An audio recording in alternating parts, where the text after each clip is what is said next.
Prepare yourself to be blown away by the seismic sounds and scrutiny of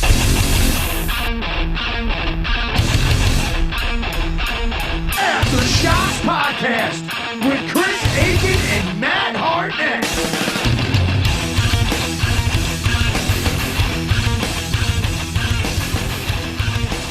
All right, Aftershocks number 21, and our guest on this episode, we got guitarist and vocalist from Los Angeles modern metal outfit Vator, Mr. Lucas Kanopa. Lucas, what's up, man? How you doing? Thanks for coming on. What's happening? Pretty good. How you guys doing? Good. Pretty good, man. So Vator, man, you guys are getting ready now to release a 7-inch with heavy rockers there. Mos Generator comes out July 31st on Ripple here in the U.S. It's out on H42 Records elsewhere.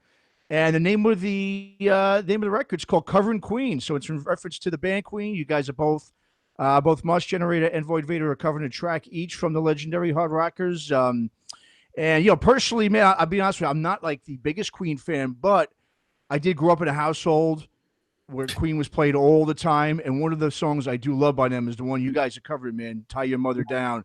So, I mean, first of all, how did this split come to fruition? And whose idea was it to record Tie Your Mother Down?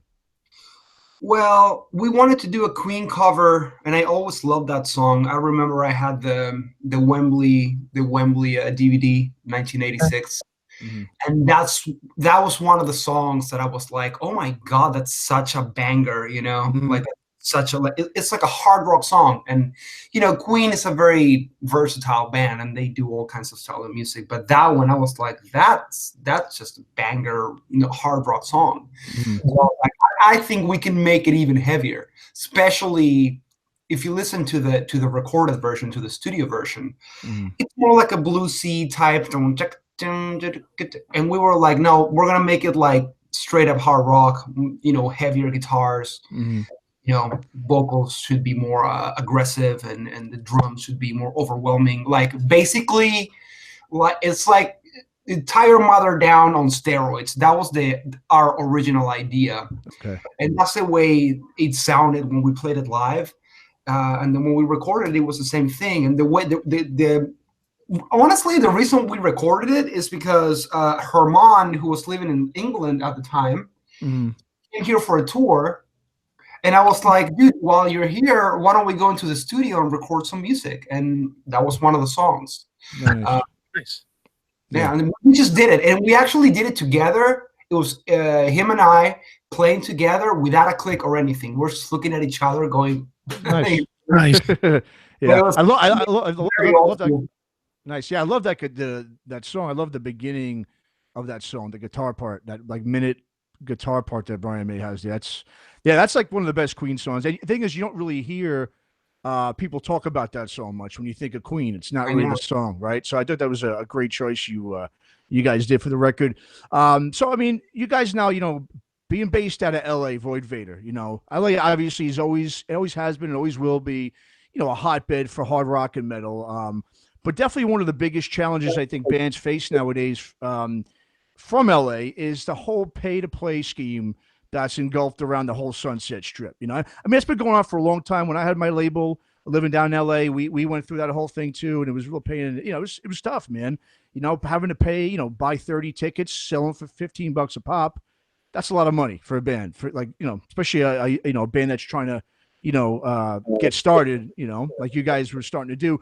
So, I mean, how really challenging is it these days in LA for like a new band that like yourselves, man, to gain traction, to gain a larger fan base without having access to those infamous clubs like the Whiskey and Roxy? Because I mean, those clubs for decades really were like a linchpin, you know, for success for bands, because you'd have all the industry people coming out to those places. I mean, I know LA's got a ton of clubs. It's so big. There's so many places to play, but that was really the spot, you know what I mean, where you could really get your name out there, where a lot of, you know, A&R guys, a lot of guys would come and check it out. So, I mean, how challenging is that for you guys to play shows elsewhere around town? Well, I think the whole pay to play, because of the exposure, it's kind of it's smoke and mirrors. Okay. Because the music industry changed so much that you don't have A&R guys going to the Whiskey every night to check out who's going to be the next Motley Crue. You know, that's Right. not what it is, you know what I mean? And for some people that are not from LA, or bands that are not based in Los Angeles, they do think that that's still the case, and it's not. They're just taking advantage of you. So we just straight up don't do that. We've never done it. We've never done pay to play, not even once. And we have played the Whiskey, and we have played the Viper Room a ton of times. I know the Whiskey does it, but the one time we played the Whiskey is because we got invited to open for the Ultimate Jam Night, and we were like, sure, we'll do that.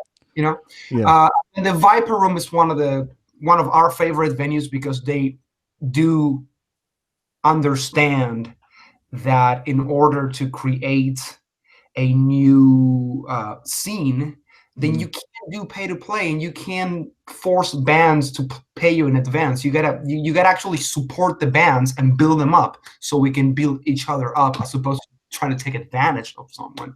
But to answer your question, this whole situation is the perfect excuse to go out and tour. So that one of the reasons why we do tour as much as we do is because, first of all, even if pay to play was not even if pay to play was not a thing, you can't be playing in Los Angeles every month or every 2 months because people get bored. So with that in mind, we were like, we want to play all the time. So how do we do this? Well, you got to play different towns. So you go out and you tour. That's what you do. And then when you come back, because maybe you didn't play in Los Angeles for 4 or 5 months, then you can have a kick-ass show at the Viper Room or the Whiskey or wherever. Sure. Good point. How important does social media become now for bands? You know, because it seems like, you know, just like you're saying, you got to get out there. Well, you got to let people know that you're out there. You know, the guy in Duluth, Minnesota or wherever is not going to know you unless you reach them on Instagram or Facebook or whatever now. So how important is social media, and maybe not even only social media, but YouTube or Spotify, getting your song on a Spotify playlist or whatnot? How important does that become? Unfortunately, it's very important. And I say unfortunately because I find it super annoying, like dealing with shit. It's like not my favorite thing. It's not the reason why I became a musician. But yeah, we do take care of it, and it's super important, actually. And it's all those things combined. It's I think one of the mistakes that people could make is to put all of their eggs in one basket and be like, oh, we're just gonna like try to blow up on social media, and then when we have 50,000 followers, we're gonna do a tour. And it's like, no, you have time to do everything. Okay, the day has 24 hours. You can spend 30 minutes working on your social media. You can spend 30 minutes on whatever on Facebook, and then you can spend 30 minutes or 2 hours booking a tour and try to find shows and rehearsing. There's so much. There's so many things that you have to do as a band that you got to do it all. You got to do the Spotify. You got to try to get on playlists. You got to do the YouTube thing. You got to do the social media. And social media is actually super important because it's what people do. It's what people, they're on. When you see people on their phones just fucking around, that's what they're doing. Right. No, you're right. And you know, the strange thing though is, you're right. They're on their phones all the time. Everybody's on their phone all the time. And at the same time, you know, I'll use an exact example that proves that it doesn't always work. I used to work for a record company, Standby Records, and we had the band Modern Day Escape on the label back then, and they had 128,000 followers or something, some crazy number. And they released their album, and their album sold 1,500 copies. And it was like, what the fuck? Where's the people that say that they're fans of this band?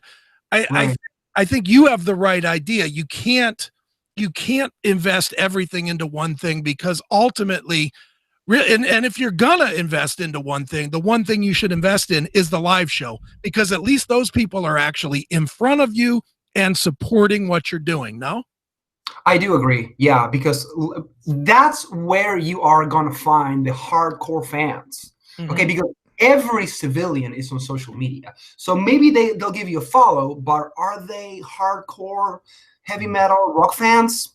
Maybe not. Maybe they just, they just give you like, whatever, But when you actually go and play divey, stinky bar in Oklahoma City. Right. The people that go there, those people that go to that show, those are people that care about the music. Those are people that are hardcore fans. Those are the people that buy your vinyl at the show. Those are the people that buy your merch at the show. And guess what? They are going to follow you on social media too, and they are going to buy merch online too. Sure. And there's so many casual social media people, and I'm as guilty as anybody. If I hear a band that I kind of like, but I don't have time to invest in it, to really look it up, go to Bandcamp or go to Spotify or wherever to give it a listen. A lot of times I'll like the band just so that their name will come up a day, a week later, and then I'll go, okay, well, maybe I'll check it out. And then a lot of times I don't. Then a lot of times it's like, man, how did this fucking band get into my playlist? Unfollow, We all do it. We all do it. And it's not necessarily because because we're fake or whatever. We're just people, and we see a band we like, and giving them a follow, to a certain degree, it helps them. So that's good, but it doesn't mean that you're going to buy an album. It doesn't mean that you're going to buy a shirt. You know what I mean? So yeah. Also, if I'm going to invest in something, I'm going to invest in something that I consider to be fun. I don't consider sitting on my phone on Instagram, Facebook fun. Going out and playing a show, then that's fun. I'd much rather invest my money on that. Sure. Yeah. So you guys are, we're coming off definitely a busy year this year. I mean, you guys re-released, your second record, Stranded, last fall on Ripple. You guys toured a lot, like we were talking about earlier. You've been touring a lot, especially out here on the West Coast. I mean, I got a chance to see you guys last summer in San Francisco, and you guys really killed it, man. And yeah, and the band was really, and you guys were in the middle, right, of your first real big U.S. tour when this whole pandemic hit, correct? Was that, I mean, it was unfortunate. I know it was a big tour for you guys, and it sucks because, like I said, you guys were really gaining traction. You had momentum going, and then this whole shutdown happened. So, I mean, that's definitely got to be a tough, thing to swallow. But, at the same time, I think a lot of people, don't realize too that a band's success really relies upon timing and momentum too. So it's kind of obviously you guys got kind of screwed there. So, I mean, what's next for the band? I mean, I know, like I said, it's going to definitely take a while till we see live music again and so forth. But I mean, what are you guys doing in the meantime until things go back to quote unquote, normal? So right before the tour, actually way before the tour, this was after, I think it was like somewhere after we released Stranded, we decided that we're going to write a new album. Okay. So we worked on writing a new album from November until the spring break tour. So right before the tour, all the songs were written, and our drummer Joey was here because he lives in Connecticut, and he recorded all the drums for the album. Okay. So the original plan was for Joey to record the drums, go on tour, come back, shoot a music video, record the rest of the album, and kind of like work on that. But of course, COVID happened. And it was such a bummer. We only got to play 5 shows, and of course we're on the road. We're not really following the whole thing, so we're all like, whatever. This is all bullshit. Like, I want to do a whole tour. I don't give a shit. Like, I'll lick your hand. I don't care. But at some point we realized, dude, this is serious. Like everything's shut. Like cities are shutting down and venues are shutting. We can't do this. Like we wanted to. Like we actually stayed at a friend's house in San Antonio for like 3 days, just waiting and trying. We actually were trying to find because some of our gigs, like our next gig was supposed to be New Orleans and Lafayette, and those got canceled. But we were still trying to find other venues to play, and we did, and then those got canceled. Yeah. So we tried to play on tour, but it was impossible. Like everyone closed. So to answer your question, what we've been doing, we've been recording. So we have drum tracks recorded for 9 songs. And the next step was to record everything else. So I hit up Mike Spreitzer from Devil Driver, who's a friend of mine, and he has like a studio. And I was like, hey, dude, do you think we can go into your studio and record some guitars, bass, and vocals? And he's like, yeah, just let's give this a few weeks, you know, like the whole thing. Mhm. So yeah, after a few weeks of being trapped in our own house, you know, he was like, yeah, you can come over now. And now all the music's recorded except vocals. That's the Oh, next okay. thing. Very nice. So we were like, you know what? Like, we can't tour, so we're going to record, you know? Sure, makes sense. Yeah, yeah. So, I mean, from what I've been told, you know, and this is, you know, I've heard this through, you know, your guitarist Eric there, who's a good friend of the Shockwave Skull Sessions, the other podcast we do. He mentioned to me that this is really your band per se. I mean, you're the main songwriter. You pretty much, this is your stuff. He actually said you're the Dave Mustaine of Void Vator, is what he specifically said. You know, and to me, like I was talking to Chris earlier, you know, I mean, when you explain the sound of Void Vator, to me, it's like a potpourri of like thrash, maybe some 80s metal and alternative metal. It's got a really cool sound, man. It's really catchy. I mean, Toxic Waste, that song stuck on my head for like a couple of weeks, man. That thing is great song. It has that staying power, it really does in your head.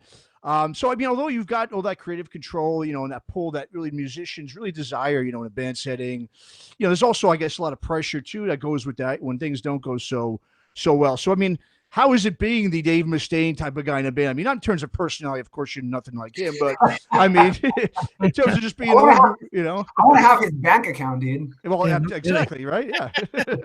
You got to be more of a dick to get that, dude. Yeah, exactly. I gotta dig it up. But I mean, yeah. So how's that being though, the main guy inside, you know, the band's bubble, the guy who does everything or writes everything? I mean, how was that? Well, it's just natural for me to write music, so that's why I am like the main songwriter. And I don't know, I take it easy. I'm not, and I think because I'm not like a control freak about it, it's that I can do it in a healthy way, you know. So for example, I'll give you a song like Monster. I wrote the music for Monster, but it was missing a riff. And Sam had a riff, so we put it in there. And then Eric added another part. Right, and this is an example. This is a collaboration, an example of collaboration, right? So after the music was done, I'm like, Eric, I have no idea what to sing about. I can't write lyrics. Usually, when I write a song, I can write the lyrics. Everything kind of flows. I was stuck, and I'm like, dude, I got nothing. And he was like, okay, I'll write them, and he wrote the lyrics for Monster. So maybe someone that's more of a control freak would have been like, no, I have to write the lyrics. I have to do everything. No, your riff cannot be in my song because it's my song. And that would have killed the whole song. You know what I mean? You got to know when to let go of things. And also, if I write a song, I usually take it into the rehearsal space. We play it.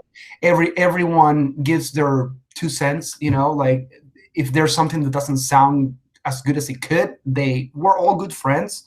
And we are brutally honest. So if I present an idea and the guys don't like it, they go, eh. And I'm not offended by it. I'm like, all right, fair enough. I have another one right here. What about this one? Okay, that's better. Or, nah, okay, I have another one. What about this?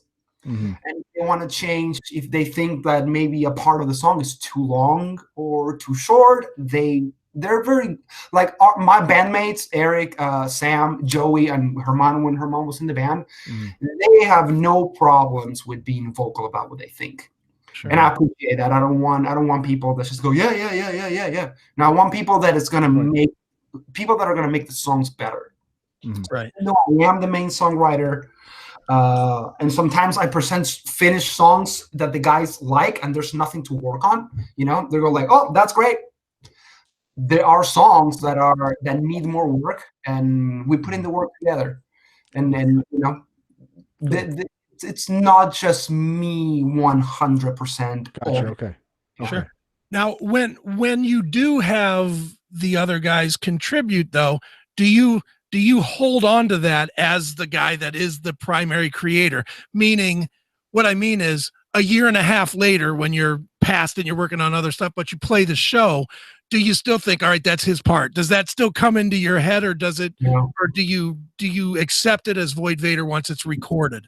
Yeah, not at all. I don't think about it that way. That would be weird. Like I'm not keeping score, you know, of who wrote what. Yeah. Like it's the song. It's the way, you know, the song came about. It doesn't really matter who wrote it or who wrote which part. It's about the end result. Sure. Do we have a great song? All right, perfect. I don't give a shit who wrote it or who wrote what in it. Like it's that's the idea. You don't sound very Dave Mustaine-ish at all. That being said, if they suggest something that I don't like, I'm the exact same way. I have no filter whatsoever when it comes down to giving my opinion. I'm like, no. That's good, man. Well, Lucas, you know, certainly we were talking a little bit about the pandemic and how it shut you guys down. And you know the scenario of what's going on right now. There's a lot of small clubs that are going to be closing all over the country. You know, there's going to be less places to play for, especially for newer bands and bands that have not been super, you know, established yet. I have a hunch, and tell me if you think I'm crazy on this, but I have a hunch that bands like Vator are going to actually do better than a lot of bands because you guys are a tour first band. You guys have, you understand. And even like you were saying before about how you were immediately trying to find other places to play in the middle of the country where you're not even from, you have that background to play the next gig, to where I don't think you're going to be like, well, I'm not going to play this place in bullshit Michigan because it's not Detroit. You'll go and play it anyway. Do you think that a band like yours is going to have an advantage to get out there more quickly than a lot of other bands that, you know, think that it's going to be 100% exactly the same way as it was in 2019? I have to agree with you because that's the only mentality that I can afford to have right now. Sure. Even when the whole pandemic thing happened while we were on tour, you know, we're just, you know, 4 guys in a van talking, and we were like, you know what, this might be a good thing for us because all the bigger touring bands are not going to be playing their shows. So maybe we'll get more people to come to our shows. You know what I mean? So like that was our mentality about it. We were like, we're just going to do it anyway. But I do think that after this, a lot of people are going to be hungry for live shows. Sure. And we're going to be there to provide it, you know? Nice. Sure. Do you think that they're going to be hungry for new bands instead of the LA Guns of the world? I'm not picking on them. I actually like them, but you know what I'm saying. No, yeah, I get it. I think both, but I think that the problem with bigger bands is that they operate at a different level, and there's a lot of insurance issues and there's more at stake. So a lot of those bands are not going to be able to tour for a while. While we, because we're cockroaches, we will do anyway. You know what I mean? And I think that's going to work well for us, and I don't think it's got anything to do with what other bands do. It's just the fact that we are going to go and do it. And as far as the crowd is concerned, as far as the audience, I think that they are hungry for live music and whatever that is, you know, LA Guns or us or even Metallica, you know. But when it's Metallica going to do a show, you know what I mean? Yeah. With all the liability that implies. Sure. So Lucas, you grew up in South America, correct? Yeah. Yeah. Okay. And Uruguay. Yeah. And so how long you've been in the States now for? I came here in 2013. That's 7 years now. Okay, the 7 years. Yeah, because I mean, South America. I mean, it might have the most passionate metal fans in the world. You know, when I'm, you know, I mean, super passionate, man. So in terms of just from your, you know, observations now, you've been here for a while. I mean, what do you see as the difference between the fans here compared to South America in terms of the passion, in terms of, you know, metal and hard rock? It's interesting. I feel like in the United States, all of the hardcore metal fans are about the lifestyle, and because metal and rock music comes from the United States, it's more ingrained in their personality and and their lifestyle. But at the same time, they kind of take it for granted a little more because it's there all the time and there's bands constantly playing. And you can always see Metallica and Megadeth. They're going to come through your town at some point, you know? So there's a little bit of that. And then in South America, people live more like normal civilian lives. And they see rock and roll and metal as something like extraterrestrial from the north, you know? So and of course, bands don't go and play South America as often. Right. And when they actually do, people are like, fuck yeah, we're going to go see whatever, Testament, like, you know?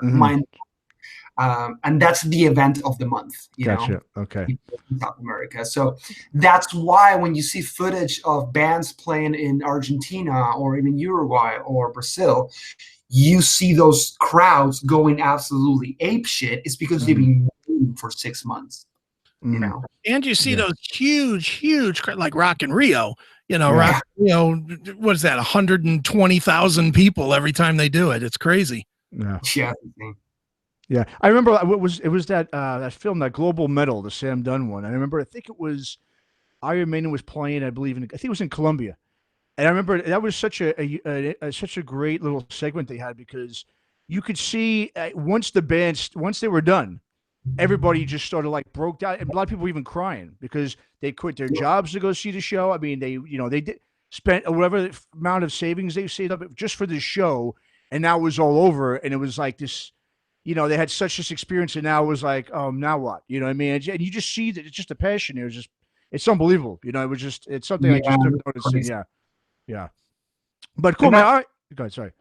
I was just saying, like, that illustrates the point that I was making, like, how even though, like, over here, like, people have it in them because they grew up with it, but at the same time, they take it a little bit for granted. But then you go to Colombia, and people fucking quit their jobs just to see Iron Maiden. Yeah. When in LA, you go, I'll see them next year when they come back. Exactly. Yeah, exactly. Totally, man. Well, hey, we'll get ready to wrap it up, Lucas, man. Go ahead and tell the listeners, you know, where they can find, you know, just go to your plugs where, you know, they can find your music and where they can buy merch or see where you guys are going to tour next. Just go ahead and throw that out there for the listeners. So basically the best thing to do for people where they can find everything is Bandcamp, because all of our music is there. Okay. All of our merch is there too. And then, of course, follow us on Instagram and Facebook. That always helps because we keep people posted of what's up. And then the music is everywhere. Like, it's on Apple Music, it's on Spotify, and other platforms that I don't even know about. Like, it's everywhere. If that's what you're interested in, like, but definitely Bandcamp, because all the money that's made on Bandcamp goes directly to us. So that's probably cool. Great, man. Great. All right. So, as we'd like to do here, you know, on Aftershocks as a tradition, we like to end the podcast with you guys, you know, picking a song, a Void Vator song that we could play for the listeners. So go ahead and give us a song you want us to play here. Play Put Away Wet. Put Away Wet? Yeah. All right, you got it. Awesome. All right. Well, here it is. Put Away Wet from Stranded. Lucas Kanopa from Void Vator. Thanks for coming on, Lucas. And thanks for listening to Aftershocks. Thank you for having me. Thanks for listening to Aftershocks. For more episodes, go to our website at www.aftershockspodcast.com. Visit us on our Facebook, Instagram, and Twitter pages for more news and information on the podcast. And be sure to subscribe, listen to, and review all episodes on YouTube, Spotify, Apple Podcasts, and all other podcast platforms. For your music listening pleasure, visit our website or go to www.shockwavesradio.com. For all comments and questions, please email us at info@aftershockspodcast.com.